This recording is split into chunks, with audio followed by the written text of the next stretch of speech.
fishing news is brought to you by Navionics, Okuma, Yozuri, Evinrude, Lama Glass, and the Star Island Yacht Club in Montauk, New York.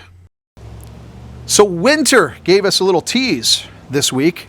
Fall returns as of this weekend. High temperatures in the 40s forecast for Saturday and Sunday, back up into the 50s for most of next week. I'm Jim Hutchinson with a New Jersey, Delaware Bay edition of the Fisherman magazine, and some good action to report this week as we head into this second week of November. But let's start in South Jersey. Let's mix it up a little bit. Most of the time we've been talking about those big stripers up to the north. So let's talk about something unique going on down in Atlantic and Cape May County, especially. The big news is the Speckled Trout Run. It has been a November to remember so far for those trout sharpies. The weakfish sharpies turn into the specks, or the spotted sea trout, an occasionally regular visitor, especially in Cape May County. Those fish come in just about every November, but this November has been particularly interesting, an extraordinary run. Now, along the open beaches, the jetty tips, back bay areas, same locations you'd gear up for weakfish, and for the most part, the same gear as well. Thinking about some of those pink finesse or pink zooms on the jig head, same as with the weakfish. Maybe the Kettle Creek swing shads, and those Kettle Creeks are great. All these plastics are great with a little dose of Finessence shedder oil. Yeah, I know there's probably not a crab shed going on at this point, but call it luck, call it a little bit of scent. Mirror lures as well, and of course those rattle traps. I'm not sure what this midweek cold is going to do for that particular bite, but you can only give it a shot. I know Frank Rosinski, who runs the Wonderful World of Weakfish on Facebook, he's turned his attention from the weakfish onto these spotted trout, these spotted sea trout. He says the fillets are a bit firmer than weakfish. He says they also taste better. Now, I did speak with Brian at the New Jersey Division of Fish and Wildlife this week about those specks. He believes it's mostly a cyclical run. He says, of course, some years we have them bigger and better than others. He assumes it has a lot to do with the water temperature and, of course, the food supply. And we do have an ample food supply with all those peanut bunkers. It should be interesting to see this week, again, what that cold snap does.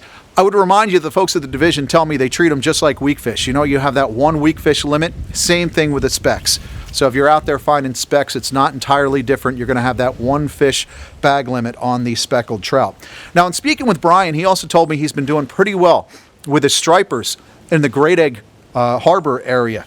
It says the fish have been down deep for the most part, so he's been dropping bucktails down deep and finding some good action with fish from 17 to 32 inches. A good place to start looking for those fish, he said, is around the Jeffers Landing area. Of course, you're going to want to spread out from there.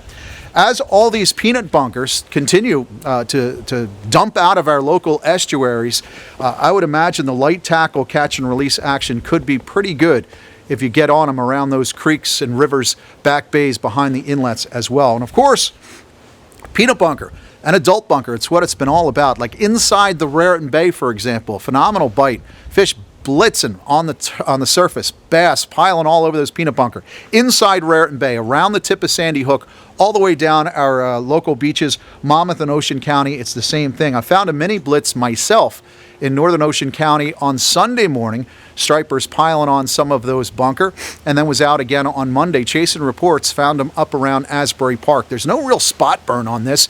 It's a matter of looking for those birds and finding out where those bunker are coming in tight. Look for the boats. If you're going from street to street looking for where you might want to fish, if you see the boats in tight, make a beeline for that area. But again, it's shaping up to be a nice run, chasing these stripers down the beaches as these bunker get in close. And it's a time of year where I start kind of retooling my plug bag. You almost want to do that as a surf caster from week to week. For a while, most of the stripers have been on the sandy eels. So it's been going to the Avas, the Ava 17s, the Ava 27s. Also, the sand eel imitations from Tsunami. Those beautiful sand eel imitations have been great. In fact, I've got one rig set up with the teaser, because a lot of times you'll get them on the teaser, but then lo and behold, you're chasing those peanut bunker schools, so make sure you're armed with a lot of the soft plastics as well. The Tsunami soft plastics, the bunker imitations, both the light ones and the heavier deep jigging. These are great for casting out, and of course others like the Algags Whippets, but a lot of times you're going to find them on top as well. So make sure you cover some of your casting distance when those fish are coming in just around that edge of your casting distance. Tsunami Talking Poppers had some good luck on the Tactical Anglers plug this week. Of course, my go-to plug is the Super Strike Little Neck Popper. Again, all of these are things you want to gear up in the plug bag as you start chasing some of those stripers on the artificials. And again, we talked about clams in the local tackle shops last week, tying a clam on, bunker chunks. It's the way to go in the surf. Of course, the boats continue to do very well in central and northern New Jersey. The spoon bite, for example, we had the big fish honors for the last few weeks. Jeff Fairbanks from Bradley Beach, he hit this 58-pound striper on a number 4 Maja spoon off Asbury Park aboard Tim Fitzpatrick's Nose Rider. That report we got in from Bob at Fisherman's Den. A lot of folks moving over to the spoons as these big bass are on big bunker. Quincy Patterson, he had a pair of stripers he caught on an M3 tackle bunker spoon. The color was Grello. He made the switch from trolling shads.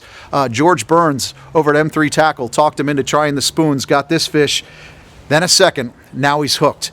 Does seem like some folks are moving away from some of that traditional, remember the trolling plugs? We always talked about the stretches and the Rappalas. Now folks are moving to the Mojos and, of course, the spoons. But as you're trolling for some of these big fish inside that 3-mile line, make sure you're looking for marks as well. Be prepared with the jigs, with the Avas, or maybe the Tsunami sand eels, because if those stripers are on sand eels, you might want to be able to make the switch. Weather-wise, Thursday and Friday look great. Saturday and Sunday at this point, midweek forecast looks a little bit messy. It could be tough anchoring if you folks were looking forward to getting out on Saturday as the state of New Jersey ups that tog limit to 5 fish. I know Gary Adair said those fish are hungry. He released a really beautiful 12-pounder just the other day on a Magic Tail tog jig. But again, keep an eye on the weather forecast, but it does look like it gets better and a little bit warmer next week as well. If and when the weather turns sour, keep in mind the New Jersey Division of Fish and Wildlife is in the process of stocking 21,000 new rainbow trout this season. 21,000 rainbows in counties all throughout the Garden State. We've got the entire rundown from Tom Pagliaroli.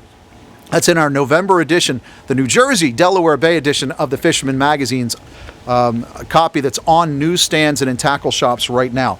I know the trout love the cold.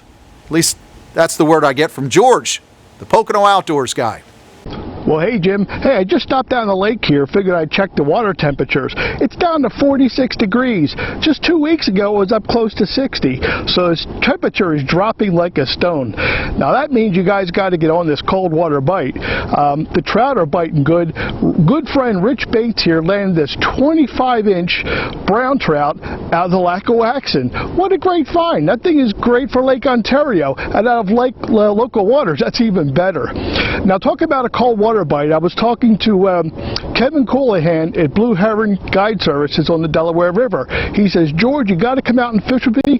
We're going to go out and hit this winter walleye bite. So I hope to let you guys know in a couple of weeks how that goes. But there's a great bite in the Delaware. Don't forget to get out and get on that as well. Now, one thing I want to let you guys know, in Pennsylvania here as November 1st, any persons on watercraft 16 feet and below must wear a PFD. So be sure you guys wear your life jackets. This water's getting cold and it gets dangerous real quick. So guys, get out and get on these fish. It's winter time coming up, but we're still going to fish. Ice fishing's coming soon, so hang in there. Get out and get on them. From Pennsylvania, I'm George, your Pocono Outdoors guy. Finally, a little wrap-up from last week's New Jersey Marine Fisheries Council meeting and the discussion on striped bass. Now, there were about 60 people in attendance for that meeting last week. Many spoke up to give their opinion on what New Jersey should do with that 18% reduction. Remember, we talked about this a couple of weeks ago when the ASMFC decided a coast-wide limit of 28 to 35 inches. They also threw in that conservation equivalency measure that allows every state to do what they have to do to get to that 18% cut. Some of the folks that spoke last week at the Galloway Township hearing didn't like the conservation equivalency. I guess they wanted deeper cutbacks on striped bass, but many understand that this 18% could be the best in the form of what states can do to actually reach that reduction. So here's our timeline at this point with striped bass. At the end of this month, November 30th, New Jersey and all the other states have their deadline on getting back a suite of options to the Atlantic States Marine Fisheries Commission. to come up with their plan. As far as the technical committee review of those options, that'll happen sometime in February. Then you can expect the state of New Jersey and other states to hold hearings sometime in February to bring those options back to the public. So your last opportunity to chime in on this will be sometime in February. Of course, we'll keep you updated in print, online, and right here in the video forecast from the Fisherman to let you know on how New Jersey plans to present the opinions and how they plan to meet that deadline with new striped bass regulations as of April 1st, 2020. That's next year. Right now, take advantage of the bite.